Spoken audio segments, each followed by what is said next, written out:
Any conversation about Lovecraftian horror is never complete without addressing the man the genre itself is named after. And mildly putting, that is quite a tough talk to have. While all genres of horror have their fair share of baggage, nothing really compares to the baggage of HP Lovecraft's personal beliefs. Born in 1890, Lovecraft wrote over 65 novels, short stories, and novellas before his premature death in 1937 due to cancer. Honestly, even in the early 2000s, the man was still considered a fairly obscure figure in American pop culture. Sure, horror fiction devotees could have told you about Lovecraft's pantheon of elder gods and otherworldly beings at that point, but the average cinema-goer had little to no familiarity at the time with any of them, as nobody was really seeking Lovecraftian horror movies. Some 20 years ago, the collected works of H.P. Lovecraft was still the stuff of deep nerd cliché, a sort of secret handshake among horror geeks and 1980s horror movie buffs. But within the next few decades, awareness of the author's life eventually birthed an entire subgenre,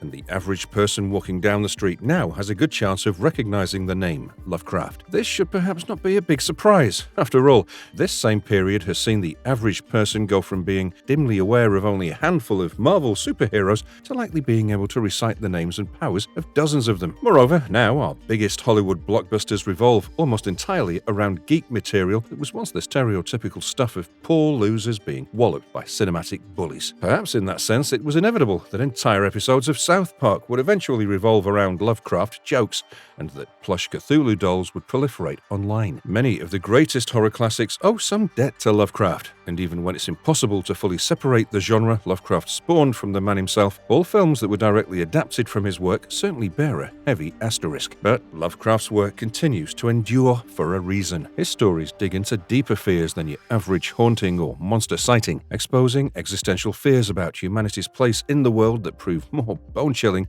than many other scary subsets. So, without wasting another moment, let's take a look at the top 25 best H.P. Lovecraft movie adaptations yet.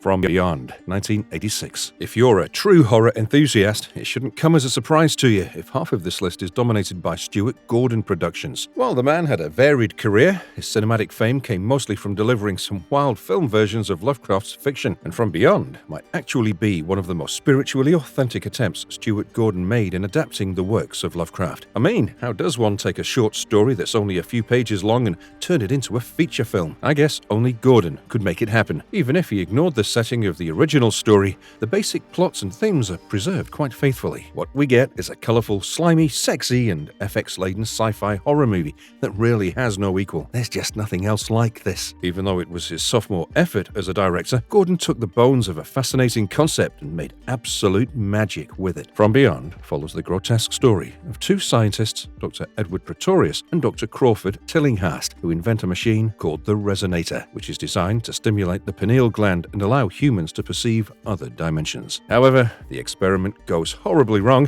when the machine opens a portal to a parallel universe filled with monstrous otherworldly creatures. As Jeffrey Combs, Barbara Crampton, and Ken Foree join forces to investigate the death of a crazed scientist obsessed with shattering the wall between dimensions, it soon turns into a wild and sexy ride that laced with a fun mix of gooey practical effects and trippy opticals in the service of a story that lets Crampton and Combs cut loose in some decidedly R-rated ways. The film asked a simple question: what if a scientific breakthrough allowed us to see into another world, only to find the denizens of that world looking right back at us? Like so many other Lovecraft stories, it posits the possibility that it's only our relative ignorance and insignificance which is protecting the human race in the grand scheme of things. And if we advance enough to draw the interest of higher life forms, it'll ultimately be our undoing. Also, From Beyond most definitely feels like a spiritual sequel of sorts to Gordon's own Re-Animator from a year earlier, with both Barbara Crampton and the incomparable Jeffrey Combs returning for yet another gory go-round. While Combs' character here doesn't quite have the haunty, imperious, anti-hero energy of a Dr. Herbert West, he still brings the goods, playing more of a straight man who witnesses his mentor transformed into a hideous, shape-shifting creature. Like most Gordon movies of this era, it's distinctly gross, with gooey sci-fi practical effects that still hold up nicely today. The over-the-top aesthetic, along with a hearty dose of satire, really elevated From Beyond above most 80s pulp horror. It revels in its eccentricity, cranking the gore up to a crisp 11 and featuring an impressive amount of slime. It's Lovecraft Lovecraft by way of Roger Corman and David Cronenberg, aiming to gross the audience out as much as scare them. The plot may come from another storyteller, but the execution is unmistakably Gordon.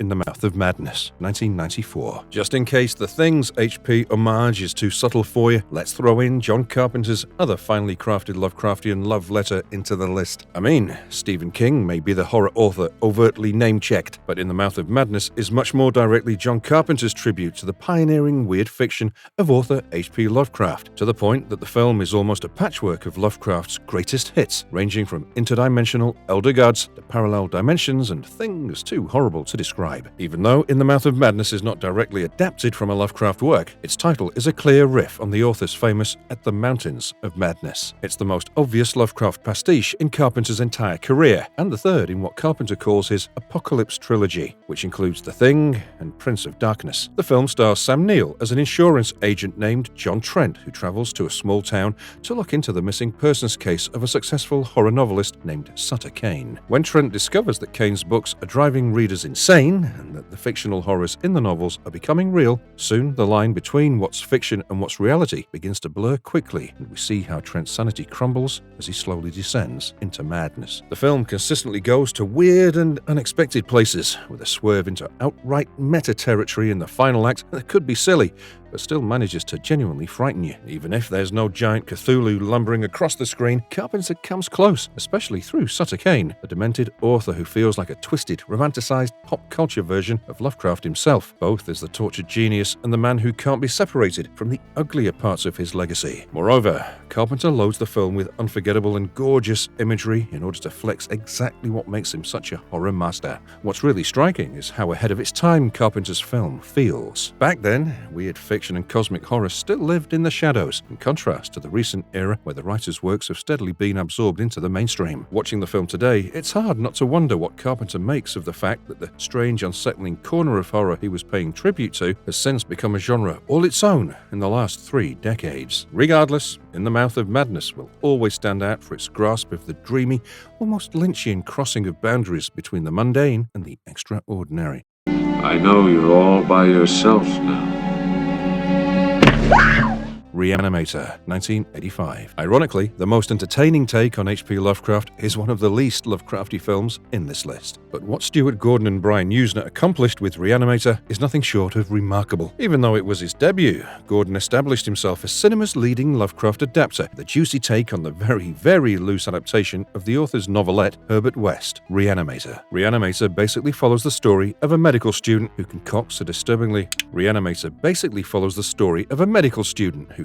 disturbingly flawed serum that can bring dead bodies back to life. However, these reanimated corpses are not as once they were, because they wake up as uncontrollable and violent zombies who even possess superhuman abilities. The whole thing plays out almost as pure deadpan comedy, with a darkly humorous streak that has far more in common with Shaun of the Dead or Evil Dead 2 than Lovecraft's signature brand of horror. The purists might balk if the results weren't so delightful, with unforgettable gore, hilarious dialogue, and a surprising streak of sweetness in its romance between secondary leads Dan and Meg. While it may not be a truly Lovecraftian horror in terms of gore, Re-Animator more closely resembles a zombie film than Lovecraft's signature brand of occult sci-fi. Not just that, it also boasts masterful suspense scenes and great jokes, alongside portraying Barbara Crampton as the smart, totally hot love interest, which immediately makes it a near-perfect 80s horror movie. At its core, Re-Animator is a wild, blood-soaked ride, fueled by Jeffrey Combs' darkly funny performance and some gloriously over-the-top effects. For a lean 86 minutes, director Stuart Gordon surely manages to pack in an impressive amount of chaos and carnage. The film thrives on a macabre sense of humor, almost overflowing with a gaggle of gleeful gore gags for the ages,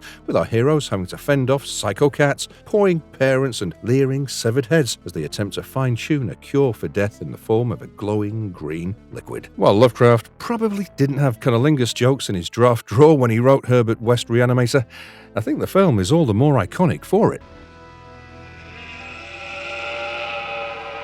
The Thing, 1982. No disrespect to the classic Christian Nyby and Howard Hawks version of The Thing from Another World from 1951, but John Carpenter's 1982 reimagining of that story into The Thing is easily one of cinema's greatest acts of modernization, even if The Thing is not officially a Lovecraft movie and is actually based on Who Goes There, which is a novella from Lovecraft contemporary John W. Campbell. Carpenter shows the film as a dictionary definition of a Lovecraft story, perfectly delivered with all the screeching intensity of a flamethrower. In a manner that was mimicked 6 years later by the remake of The Blob, Carpenter took a thinly veiled Cold War allegory and cloaked it in his taut, atmospheric style, ratcheting up both suspense and the lurid payoff delivered by groundbreaking effects work, while expanding the mythology and capabilities of the titular monster. This is nothing but pure cosmic horror via cognitive dissonance, blending awe and disgust in equal measure to create true beauty from repulsive eldritch oddities. I mean, it's a story about men in the middle of snowy nowhere encountering interstellar nightmares that they can't possibly comprehend, let alone overcome. Every frame is a visual puzzle as Carpenter's camera drifts over empty hallways, open door frames and cloaked figures in the Arctic air. Who is The Thing? And more contentiously, when and how did they become The Thing? The theories spiral endlessly into dark corners of the internet as Carpenter's visual clues and Bill Lancaster's script seem to provide the audience with most, but never quite all of the information they need to be certain. Rob Bottin delivers what may be the literal zenith of practical effects in the history of horror cinema during The Thing's several transformation scenes, and particularly in the mind-blowing sequence featuring the severed head of Norris sprouting legs to become a crab-like creature which attempts to scuttle away. Mainly focusing on a group of American researchers on a remote trip to Antarctica, The Thing pits its characters against a mysterious and unknowable alien who can assimilate and imitate other beings. As rendered by the film's iconic special effects, The Thing is an unknowable, indefinable horror, and its presence causes the group to descend into insanity, infighting, and paranoia as they lose all trust in each other. This film's rendition of cosmic horror is more than just Cthulhu. It's a bone-deep existential fear of the unknown, which The Thing provides in abundance. So,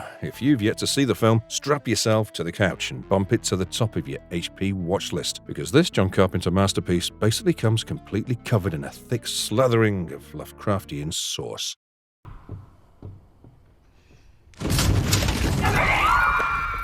Color Out of Space, 2019. Color Out of Space is loosely based on H.P. Lovecraft's short story and might just be the most successful adaptation of his work to date. It's not that Lovecraft's stories lack quality, but rather that it's incredibly difficult to fully capture or replicate the sense of cosmic horror he's known for on screen. So, keeping that in mind, this one might be the closest we've gotten to a true Lovecraft adaptation, even with the complicated legacy of its creator hanging over it. While the movie doesn't follow Lovecraft's original story to the letter, it nails the unsettling essence of his cosmic horror. The film centers around a remote farm where a mysterious meteorite crashes, triggering a series of terrifying events for the family living there. As the strange happenings escalate, there's a growing sense that the horror won't just stay confined to the farm, but spread far beyond. Color Out of Space brings together a post-Mandy Nicolas Cage, strange lighting and surreal practical effects crafted by Arrow podcast co-host Dan Martin. It stays impressively true to the original story, so much so that you can almost imagine the exclamation marks popping up on screen. At the heart of this Lovecraftian masterpiece is a chilling, otherworldly menace, and the film's unsettling purple hues help create a certain vibe that's uniquely its own. Color Out of Space focuses on Nathan Gardner,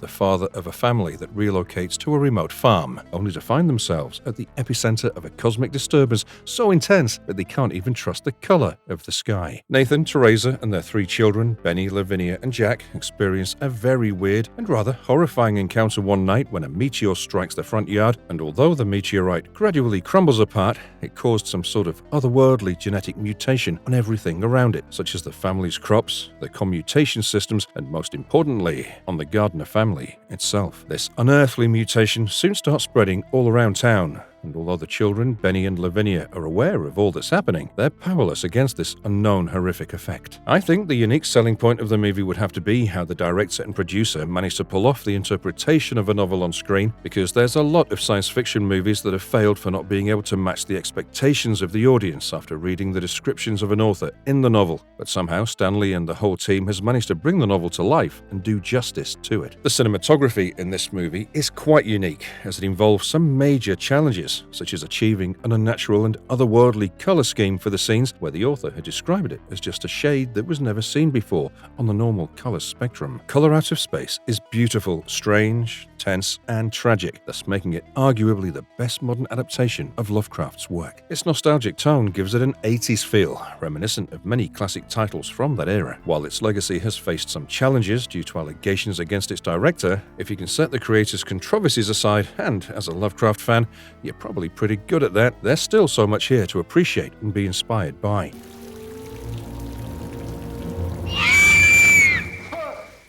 Dagon, 2001. So, The Shadow over Innsmouth is another Lovecraft story that's been adapted on multiple occasions. Although it's never received the big budget or even mid-budget treatment one could probably give it to faithfully tell one of the author's more straightforward and film-friendly plots. But in the immediate wake of Re-Animator and From Beyond, Charles Band of Full Moon Entertainment wanted Stuart Gordon to direct an adaptation of The Shadow over Innsmouth. But like most things that sound too good to be true in Hollywood, the project never made it out of development hell, at least not with the title The Shadow over Innsmouth. But over a decade later, Stugo released Dagon, which was an in-name alone adaptation of one of Lovecraft's first short stories, with a few added plot devices to connect it back to the namesake story. What we have is a film, like Re-Animator and the Resurrected before it, that attempts to faithfully adapt Lovecraft's text while simultaneously reimagining it for modern audiences. While the edges of the film are definitely frayed, it's still the best adaptation of one of Lovecraft's most famous stories. Dagon is about a typical Lovecraftian sad boy who goes mad after coming across a vast monument rising in the ocean. So,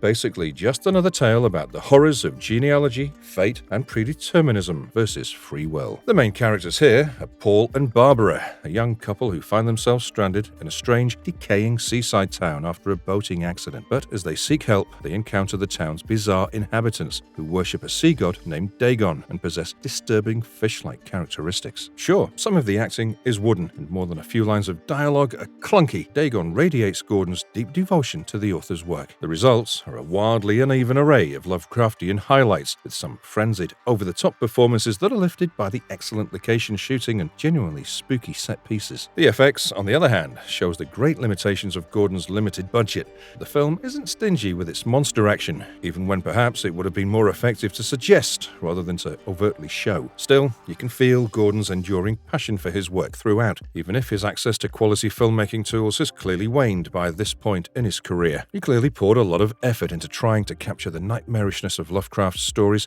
and just for this reason, Dagon will likely please fans of eldritch horror. Yeah, I agree, the film will come off as a bit silly now, but it was still a decent attempt at a subgenre that was difficult to get right 25 years ago.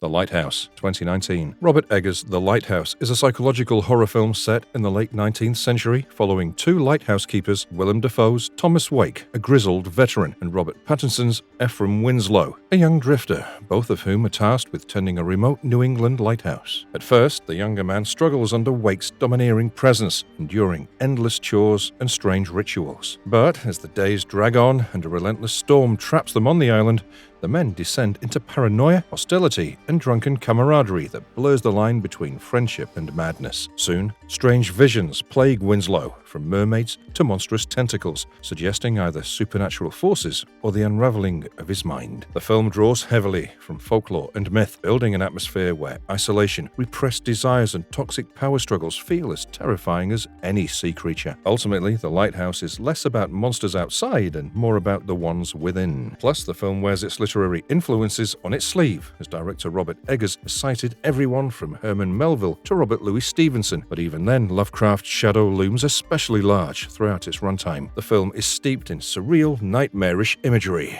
complete with slithering sea creatures and tentacled visions that push Robert Pattinson's character toward the end note of madness. Although what really makes the movie stand out is how that cosmic weirdness runs parallel to the central relationship between Pattinson and Willem Dafoe's lighthouse keepers. Their volatile, claustrophobic bond often feels like the true source of insanity that keeps the plot going, more so than any supernatural threat in the background. In the end, it's one of the rare Lovecraft-inspired stories where the people themselves are just as strange, unsettling, and unknowable as the monsters that haunt them.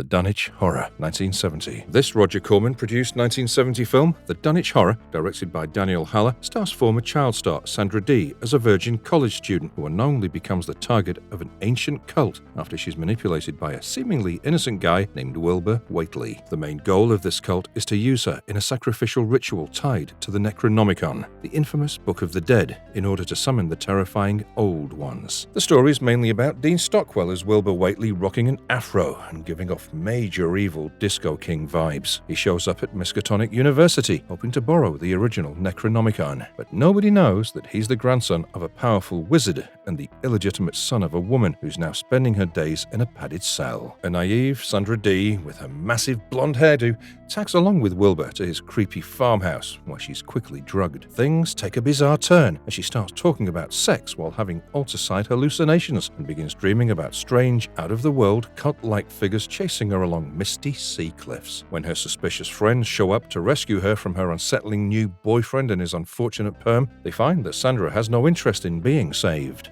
But as they dig deeper, they uncover some horrifying truths about Wilbur, including the fact that he has a twin brother, and their father might just be something straight out of a mutant seafood nightmare. There are some genuinely creepy moments in this film, with the atmosphere being as thick and unsettling as the fog rolling along the coastline near Wilbur's house. While we don't see much of Wilbur's twin brother, the blood-red POV shots add a nice touch of suspense. Dean Stockwell gives a seriously unsettling performance as the not-quite-human Wilbur, who successfully manages to seduce innocent Sandy, quickly shattering her good girl image. The ending feels a bit rushed and borders on silly, but everything leading up to it is tense and well executed. Given it's one of the earlier Lovecraftian adaptations, there's minimal gore, but the haunting sound effects and overall vibe keep the tension high throughout. While The Dunwich Horror never got any glowing reviews, it did contribute to the Necronomicon's growing place in pop culture. Despite its obvious 1970s flair, there's something oddly creepy and charming about it. Even if it's not the most polished films, it's worth a watch, especially if you're curious about the dark power of the Necronomicon and what can happen when it's in the hands of someone bent on unleashing chaos. What makes The Dunwich Horror stand out is how faithful it is to HP Lovecraft's original story, staying true to both the time period and key details. So, if you're into horror films with memorable endings, well, this one definitely delivers.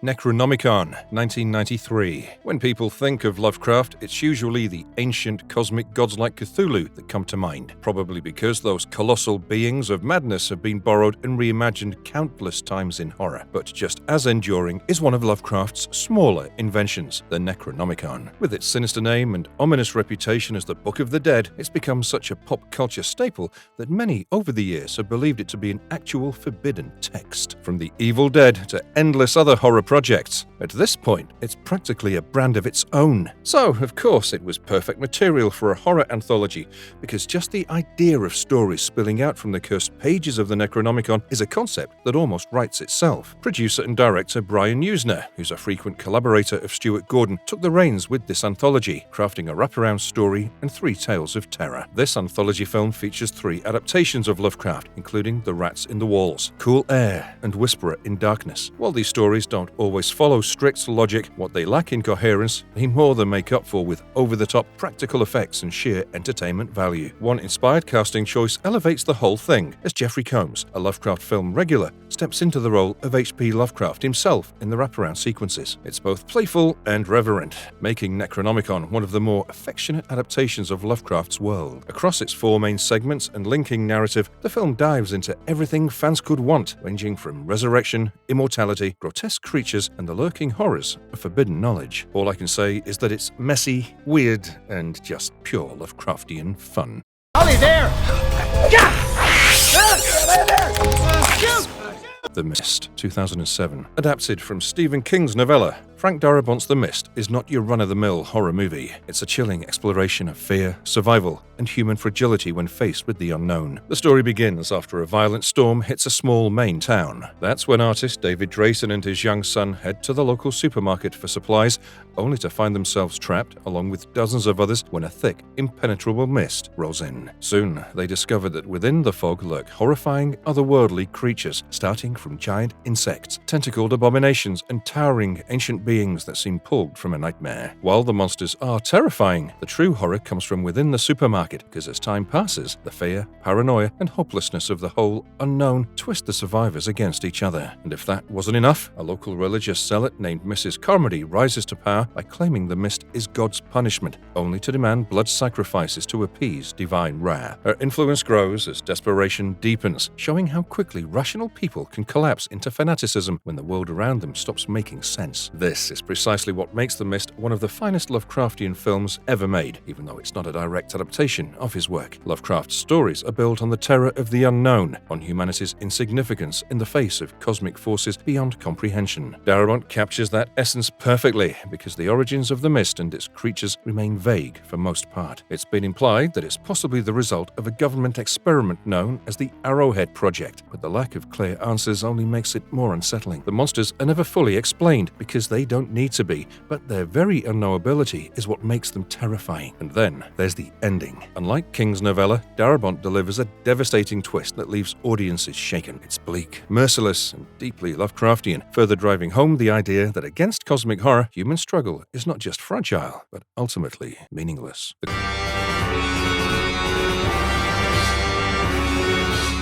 Call of Cthulhu, 2005. Some of the most famous Lovecraft stories have often been considered the author's most unfilmable works, in part because of their unconventional structures and propensity for suggestion rather than outright description. A story like Lovecraft's iconic The Call of Cthulhu was never really written with filmic adaptation in mind, and indeed it never stood a chance of being adapted into a film while the author lived, as he was almost completely unknown outside of weird fiction circles. Moreover, the largely epistolary style of the original story makes even a modern adaptation into a fairly complex challenge. But producers Sean Branney and Andrew Lehman deserve all the more credit then for their brilliant use of vintage filmmaking techniques to finally create an adaptation of The Call of Cthulhu in a way that captures not only the tone of the story, but the style of Lovecraft's own heyday. Shot in a process they call mythoscope and distributed by the HP Lovecraft Historical Society, The Call of Cthulhu blends modern and vintage filming techniques to adapt the story as a 1920s-style silent horror feature. In doing so, Branney and Lehman essentially reimagined an alternate reality in which Lovecraft's fiction was embraced in the 1920s as it has been today, resulting in a film that translates the principles of cosmic horror to the same dramatic era that gave us the likes of Nosferatu and the Cabinet of Dr. Caligari. What the team achieved is utterly charming, perhaps the most affectionate tribute that the Lovecraftian horror genre has ever seen, and a model for other aspiring filmmakers to stretch the boundaries of how these stories could potentially be adapted in the future. This film has the same fragmented investigative structure as Lovecraft's tale,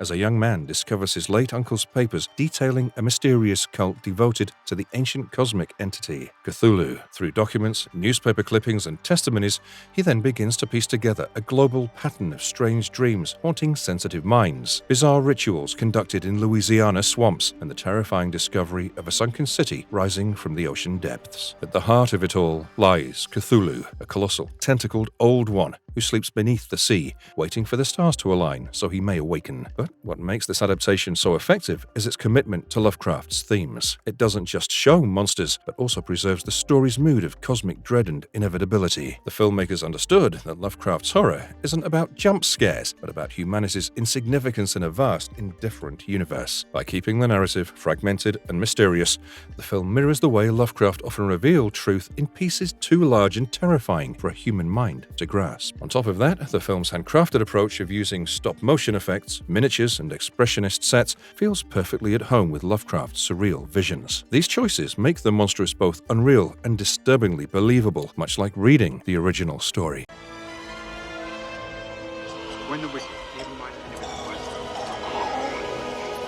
The Resurrected, 1991. The case of Charles Dexter Ward has always been one of Lovecraft's most celebrated works, especially because it was his closest attempt at a full novel, and that's probably why it's seen more than a few adaptations. By 1991, though, filmmakers had stopped trying to pass it off as a Poe story, and instead it landed in the hands of Alien screenwriter and Return of the Living Dead director Dan O'Bannon. While his take on the Resurrected doesn't quite reach the iconic heights of his earlier projects, it's still an intriguing slice of Lovecraft on screen. This time around, Charles Dexter Ward is played by Chris Sarandon, who's best known as the slick villain from The Princess Bride and the voice of Jack Skellington. In the film, Ward discovers his family's dark history and becomes dangerously obsessed with necromancy. That's when a private investigator named John March is hired to figure out what Ward has gotten himself into. As March digs deeper, he learns that Ward's obsession has led him to resurrect his sinister ancestor, a warlock who's been carrying out gruesome experiments in reanimation. I think O'Bannon treats the material with a seriousness not always found in Lovecraft films, framing it like a supernatural detective story. There are shades of the shadow over Innsmouth in its investigative tone, and while the story lacks Lovecraft's more cosmic scale, it still brims with creepy necromancers, grotesque creatures, and unsettling catacombs. The effects work, which by the way is brimming with oozing monsters, skeletal horrors, and dank underground lairs, feels very much in line with the splattery fun of the Gordon and Usner era, even if it's not quite as unhinged. But what makes The Resurrected really stand out is its commitment to atmosphere. The pacing is deliberate alongside the brooding tone, and Sarandon brings real gravitas towards descent into obsession. Yes, the film has flaws because some of the performances are wooden, certain effects haven't aged well, and the third act can get messy. But the catacomb sequences alone are legendary, and the overall vibe is pure,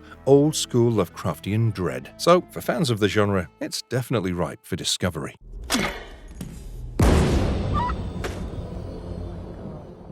Event Horizon, 1997. It's super weird to think that Paul W.S. Anderson, the auteur of shitty big-budget video game adaptations, was also the director of one of the more imaginative sci-fi horror films of the 90s. But it's true. Event Horizon follows a rescue crew boarding a derelict experimental ship that they learn has traveled between dimensions, and I think it goes without saying that the ship has not been to friendly places. Set in 2047, the movie focuses on a crew of astronauts sent on a rescue mission to planet Neptune. What starts as a pretty standard alien riff goes full Lovecraft quickly when the alien force that descends upon the ship proves less a literal alien than an evil presence intent on driving the crew to their ruin. The evil presence on the ship basically tests all the crew members with disturbing visions of the beyond before finally succeeding in possessing the ship's designer, who's played by Sam Neill. This gives you the best, craziest aspect of the film. And before long, you see a Sam Neill villain who's gouged his own eyes out and is now melodramatically lecturing members of the crew about how he's going to take them all back to the hell dimension, straight out of HP Lovecraft's darkest nightmares. Neill is seriously way over the top in this one, and it's simultaneously funny and scary, and gross as hell. While Event Horizon bombed at the box office in 1997, the DVD sales helped keep the film alive as a sneakily influential horror classic that helped influence projects like the Dead Space video game series. Even to this day, the film is heavily referenced within a few notable works of pop culture pertaining to the genre, especially due to Anderson's excellent organization of well-utilized snippets to slowly unfold the world beyond. It's the best film of Paul W.S. Anderson's career, which is a really low bar considering the Resident Evil franchise's general quality. Still, the film remains a great watch in its own right.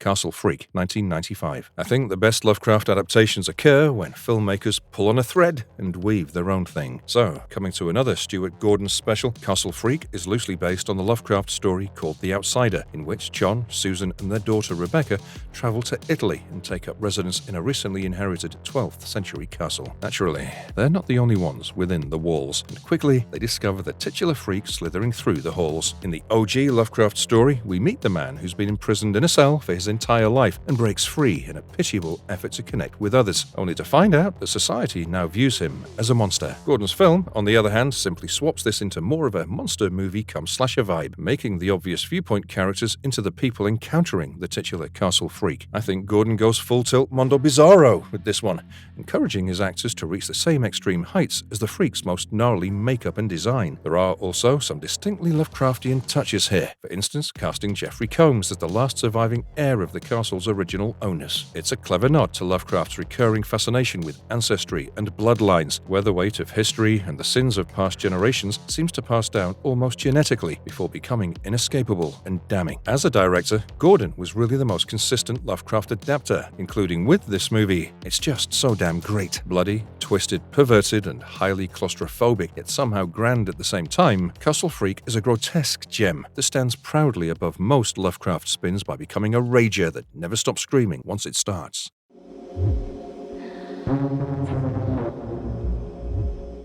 Annihilation, 2018. Alex Garland's meditative adaptation of Jeff Vandermeer's novel Annihilation is perhaps not the first film you'd immediately associate with Lovecraftian horror, but it actually fits this roster quite well. Although it bombed in theaters, Annihilation is arguably Garland's best work, because after all, it's an ambitious and thrilling story of psychological destruction. The film stars Natalie Portman as Lena, a scientist leading an expedition into a mysterious quarantine zone known as the Shimmer that's emerged in the wilderness of Florida. Isolated in the unknown terrain, an all-female team quickly discovers that the zone has the power to alter people's bodies, and they soon descend into infighting and paranoia. There's plenty of gnarly thrills, but it's the movie's depiction of how the women plunge into that truly terrifies. The Shimmer itself seems deeply indebted to Lovecraft's 1927 story The Color Out of Space, itself adapted as another entry on this list. As in Lovecraft's story, Annihilation mostly sees a mysterious force of extraterrestrial origin fall to Earth, where it leeches into the countryside and begins to transform and warp reality around it, with one of the leading indicators being the otherworldly colors and visual distortion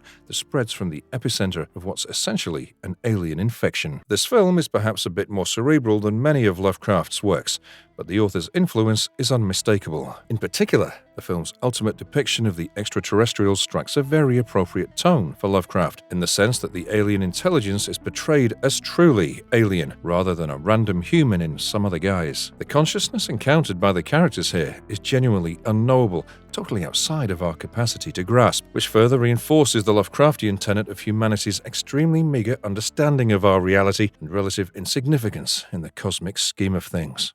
Bleeders, 1997. Bleeders is one of those overlooked 90s horror films that, for all its flaws, actually captures Lovecraft's spirit than most big-budget attempts. Loosely based on Lovecraft's short story, The Lurking Fear, the film dives into the author's recurring obsessions with degenerate bloodlines, hereditary curses, and grotesque family secrets. A disturbing story of incest, inbreeding, defamation, and depravity, Bleeders was a low-budget horror that explored the most disturbing aspects of the work of HP Lovecraft. And as an over-the-top spectacle, Bleeders was also the last original script by Dan O'Bannon, who kept up the film's suspense and was relatively fast-paced. The plot follows John Strauss, a sickly man suffering from a mysterious blood disorder, and so, in search of answers, he travels with his wife to a remote island off the coast of New England, where his ancestors once lived. There, he discovers that his illness is tied to a horrifying family legacy, as generations of inbreeding have created a clan of monstrous, deformed creatures living beneath the earth that feed on corpses in ancient catacombs. These ghoulish descendants are literally his relatives, and his connection to them basically becomes the key to understanding his own condition. What makes Bleeders work as a Lovecraftian adaptation is its unflinching embrace of the themes at the heart of The Lurking Fear. Lovecraft often wrote about the decay of old families, the sins of ancestry, and the horrifying realization that one's bloodline is inescapable. The film simply leans into this with full force, turning the revelation of John's heritage into a moment of existential dread. The monsters aren't just random creatures, they are the physical embodiment of corruption passed down through centuries. Moreover, the setting of a fog-drenched island with its crumbling graveyards and hidden tunnels feels authentically Lovecraftian, isolating the characters and placing them in a world where the past cannot be escaped. The special effects may feel dated, but the design of the creatures is memorably grotesque, tapping into that uncanny mix of pity and horror Lovecraft often evoked with his degenerate beings. While Bleeders didn't make a splash upon release and was dismissed by many critics, time has been kinder to it. The Empty Man, 2020. The Empty Man, directed by David Pryor, is one of the most surprising and underrated modern Lovecraftian adaptations, not because it directly adapts a Lovecraft story, but because it channels the essence of his cosmic horror better than most films that try. The story begins like an urban legend thriller, where a group of teens summon a supernatural figure known as the Empty Man by blowing into an empty bottle on a bridge. Soon after, when they start vanishing or dying mysteriously, former detective James Lesombre investigates the case, only to uncover a terrifying truth that stretches far beyond a simple curse. His search leads him to a secretive cult devoted to the Empty Man, who turns out to be a cosmic entity that exists beyond human comprehension. They believe the Empty Man can be contacted through a human vessel, one who serves as a conduit between worlds. As James digs deeper, reality itself begins to unravel. He experiences visions, gaps in memory, and disturbing hints that his own identity may not be what he thought. By the time the truth is revealed, James and the audience are left questioning the very nature of existence and free will. This is what makes The Empty Man so Lovecraftian. It isn't about gore or jump scares, but about the creeping dread of forces too vast and alien to understand. The film captures Lovecraft's central theme of humanity being insignificant in the face of the cosmos, and how even our own sense of self may be an illusion shaped by things beyond our control. The cult's worship of an incomprehensible entity, the suggestion of madness as enlightenment, and the bleak inevitable ending all feel ripped from Lovecraft's worldview. Though overlooked on release, The Empty Man has since earned a cult following, and rightfully so, because it's truly one of the purest cinematic expressions of Lovecraftian horror seen in years. The Void, 2016. Stephen Kostansky and Jeremy Gillespie's The Void is the kind of movie you have to grade on a curve. For a low-budget Canadian horror film, it surely earns top marks for ambition, even if the final result doesn't always come together as smoothly as it could. On paper, it's a blend of the Thing-style body horror, 80s throwback vibes, and straight-up Lovecraftian cosmic terror. But in practice, it sometimes stumbles, especially once the big bad peels off his skin to reveal a rubbery monster suit that looks distractingly close to Power Rangers' Lord Zed. The film's first half is its strongest, wherein a small-town cop finds himself and a group of strangers trapped in a mostly abandoned hospital, surrounded by strange triangle-masked cultists. The setup is tight and tense, with a nice slow build of dread before things spiral into full-on chaos. From there, though, the movie piles on twists of mystical pregnancies, monstrous transformations, and a descent into another dimension that doesn't always gel. Now, what keeps The Void watchable and at times genuinely chilling are its practical effects. The creature work is gloriously grotesque. It's the kind of gnarly, handmade horror that feels like a lost cousin to Hellraiser or Silent Hill. Even when the story wobbles, the atmosphere and visuals just keep pulling you in. Unlike other indie horror standouts like It Follows or The Babadook, which found power in a narrow focus, The Void swings big, aiming to drag its audience straight into another dimension. It doesn't entirely succeed, but the effort is admirable, and it delivers enough haunting imagery and skin-crawling monsters to satisfy anyone craving old-school cosmic horror. Under the Skin, 2014. Jonathan Glazer's Under the Skin may not call itself a Lovecraft adaptation, but it's one of the most successful cinematic embodiments of his cosmic horror. Based loosely on Michael Faber's novel, the film strips away exposition and narrative hand-holding, leaving viewers adrift in something both familiar and alien, which is exactly the kind of unease Lovecraft thrived on. The plot follows an unnamed alien, played by Scarlett Johansson, who takes the form of a human woman and prowls the streets of Scotland. She seduces lonely men, luring them back to a strange black void where they're consumed as their bodies are stripped of humanity in the most unsettling of ways. The story is told largely from her perspective, making the ordinary world feel distant and uncanny. But gradually, she begins to experience flickers of empathy and confusion about her role, which is a shift that ultimately leads to her downfall. What makes Under the Skin profoundly Lovecraftian is its refusal to explain the alien or its purpose. There's no exposition about where she came from, no origin for the Void, no explanation of the process by which men are harvested. Instead, we're left with the incomprehensible strangeness of an alien intelligence operating on motives beyond human understanding. The stark visuals, from the hypnotic black liquid void to the bleak Scottish landscape,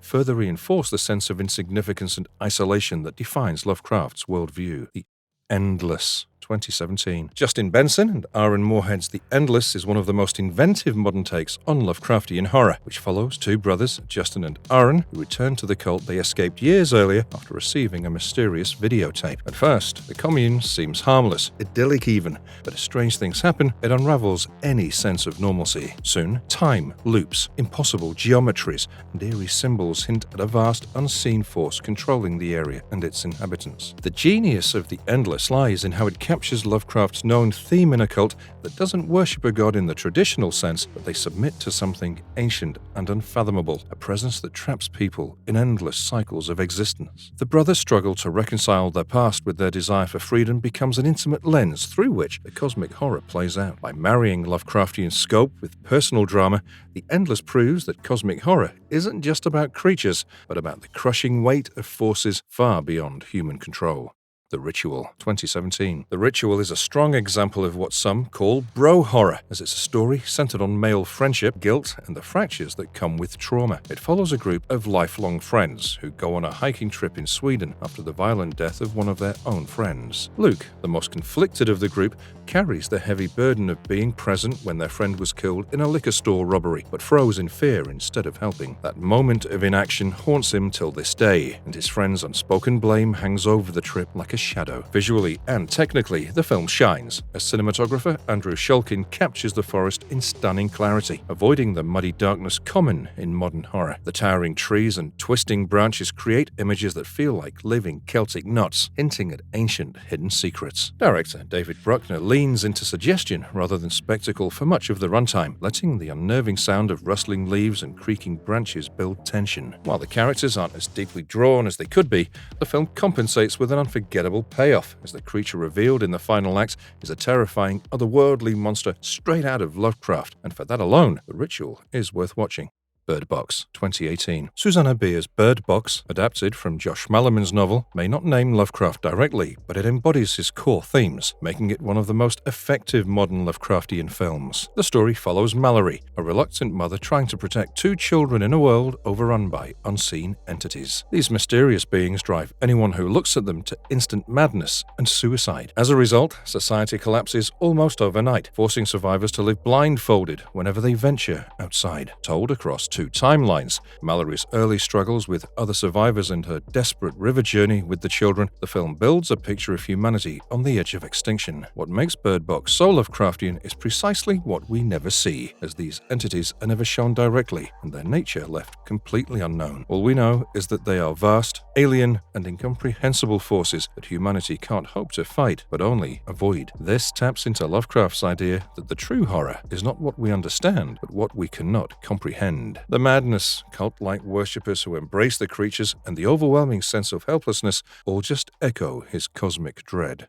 Black Mountainside, 2014. Black Mountainside, directed by Nick Szostakiewski, is a chilling, slow-burn horror that feels ripped straight from the pages of Lovecraft. Set in the Canadian wilderness, the film follows a group of archaeologists who uncover a strange, ancient structure buried in the snow, which even predates known civilization. From this discovery, paranoia, madness, and isolation quickly begin to consume the crew. The plot unfolds with strange restraint. At first, the men attribute their unease to the brutal cold and remoteness, but soon, disturbing symptoms appear as animals vanish, strange illnesses spread, and crew members begin hearing voices and experiencing violent impulses. As trust erodes, it becomes clear that an ancient otherworldly presence tied to the artifact is exerting influence over them. What makes Black Mountainside so Lovecraftian is its commitment to ambiguity and dread. Like The Thing and At the Mountains of Madness, it blends isolation, cosmic horror, and the fragility of the human mind. The source of terror is never fully explained, whether alien, godlike, or something older than human comprehension. Its stark setting emphasizes insignificance against nature's vast indifference, a cornerstone of Lovecraft's philosophy. By marrying psychological breakdown with cosmic mystery, Black Mountainside stands as the one purest modern Lovecraftian adaptations.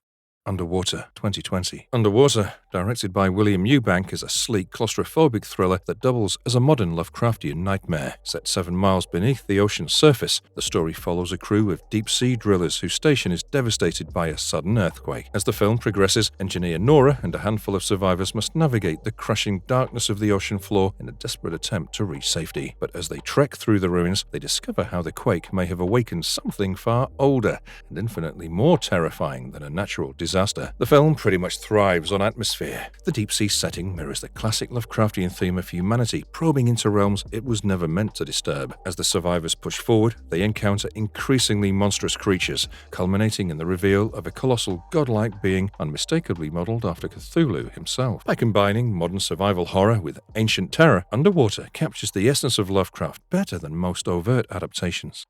The Whisperer in Darkness, 2011. Shot in a black and white style reminiscent of 1930s horror films, The Whisperer in Darkness perfectly mirrors the era when Lovecraft was writing, giving the film both authenticity and timeless eeriness. The plot follows Albert Wilmarth, a skeptical folklorist at Miskatonic University, who becomes intrigued by strange reports of alien creatures haunting the hills of Vermont. After corresponding with a local farmer, Henry Ackley, Wilmarth travels to the remote countryside, only to uncover evidence of the Migo, an ancient extraterrestrial race capable of extracting human brains and transporting them across the cosmos. The film carefully builds tension through letters, rumors, and strange landscapes before exploding into a terrifying confrontation with forces beyond human understanding. The Migo are depicted with an unsettling blend of practical effects and CGI, maintaining their alien otherness without overexposure. The film also expands the original story with both reverence and terror that underscores mankind's helplessness in the face of incomprehensible beings. So, that was our list of some of the best Lovecraftian films ever made. Now, tell me your top 3 picks from the list. Let us know in the comments below. And if you liked our content, don't forget to leave a like and subscribe to us if you haven't already. Have a good one and be safe. Thanks, everyone.